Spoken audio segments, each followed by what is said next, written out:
여러분, 신앙은 정답일까요? 해답일까요? 어떻게 생각하십니까? 물론 정답입니다. 그러나 현실적으로는 해답인 경우가 더 많습니다. 여러분에게는. 여러분들이 정답으로 여기는 것을 생각하고 판단하며 고집한다면 이 부활주의를 맞아서 부활을 받아들일 수 없거나 진정한 부활의 능력을 갖고 사는 것은 불가능합니다.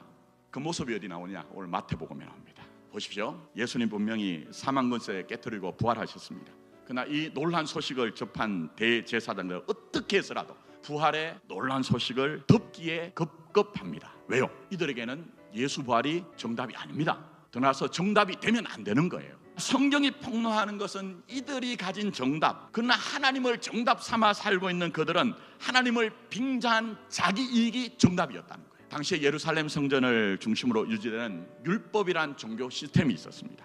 그 시스템 안에서 자신들이 누리고 있던 기득권을 유지하는 데 혈안이다 보니 부활의 진실을 덮는 데 급급했다는 것입니다. 예수님의 제자들은 어땠습니까? 안타깝게도 예수님의 제자들도 십자가와 부활을 통과하기 전에는요, 모양이 다르고 정도가 다를 뿐 본질은 별반 다를 바 없었습니다. 당시 대부분의 유대인들은 예수를 통해 이 나라가 로마 제국으로부터 독립을 해방을 얻었으면 좋겠다. 그게 제자들도 그들의 정답이었던 겁니다. 근데 여기에 이 정답 하나에 제자들은 더 부가한 정답이 있습니다. 우리말에 고생 끝에 뭐가 온다고요? 낙이 온다고 하잖아요. 이들은 나를 따르러 가신 예수님을 따라 자신들의 일상을 포기했습니다. 전적으로 주님을 따랐습니다. 근데 그런 만큼 당연하게 최대의 보상과 더 많은 명예라는 정답을 하나 더 갖고 있었던 것이 제자들입니다. 그러나 이 예수와 관계없이, 아니 더 정확하게 예수를 통해 이루고 싶었던 그들의 정답은 어떻게 됩니까? 십자가 앞에서 붕괴됩니다. 그래서 제자들은 흔들리는 영혼을 주체하지 못하고 도망을 가잖아요. 그걸 시작한 것으로 말씀드린 내용으로 하면 해답의 과정입니다.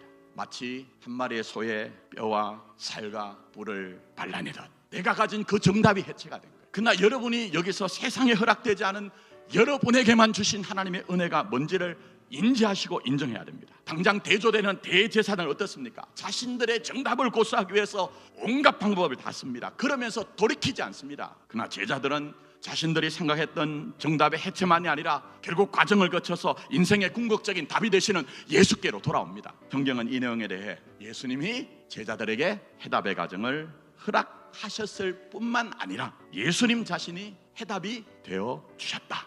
성경은 그 얘기입니다. 복음은 그겁니다. 그런 이 부활의 아침에 오늘 설교 결론은, 만약 여러분의 정답이 흔들릴 때가 있다면 정답이 정답되기 위해서라도 해답을 구하는 것을 멈추지 마시라는 겁니다. 그 대표적인 예가 누굽니까? 제자 중 도마죠. 부활하신 주님이 제자들 찾아왔을 때 그 자리에 도마는 없었습니다. 그런 도마에게 예수님은 찾아오셔서 내 손가락을 이리 내밀어 내 손을 보고 내 손을 내밀어 내 옆구리에 넣어보라. 그리하여 어떻게 하라고요? 믿음 없는 자가 되지 말고 믿는 자가 되라고 하시면서 해답의 과정을 허락하십니다. 결국은 도마로 하여금 나의 주, 나의 하나님 항복하게 하십니다. 모세를 보세요. 인생의 전반기 40년이 뭐였습니까? 애굽의 왕자였습니다. 이 말은 모세가 애굽의 왕이 될 수 있는 기회가 있었다는 것이고 엄청난 능력을 갖고 있었다는 거예요. 그러다 보니 어떻습니까? 이스라엘 구원이라는 정답에 대한 강렬한 열망을 가지고 있었다는 거예요. 그러나 하고 싶고 할 수 있다고 생각했던 그 정답 때문에 인생이 올라갑니다. 그러나 그런 하나님을 만났음에도 불구하고 모세는 뭐라고 합니까? 3장 13절에 보면 내가 이스라엘 자손에게 가서 이르기를 너희의 조상의 하나님이 나를 너희에게 보내셨다 하면 그들이 내게 묻기를 그의 이름이 무엇이냐 하리니 내가 무엇이라고 그들에게 말하리까로부터 시작해서 6장 30절에 나는 입이 둔한 자이오니 바로가 어찌 나의 말을 들으리까 해서 총 8번을 하나님 앞에 어깃장을 놓습니다. 이런 것은 자신의 정답이 흔들렸을 때 드러나는 정상입니다.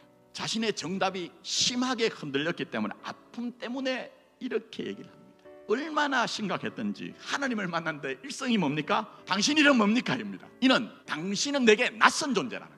오히려 성경을 깊이 보시면 8번의 가정을 하나님은 마치 씨름하듯이 모세와 상대해 줍니다. 그게 한마디로 얘기하면 뭡니까? 하나님은 여러분의 해답의 가정을 허락하시고 버텨주십니다. 바로 이 하나님이 우리에게 허락하신 해답의 가정이 하나님의 사랑입니다. 우리에게 아들을 십자가에 내리신 아버지 하나님의 마음입니다.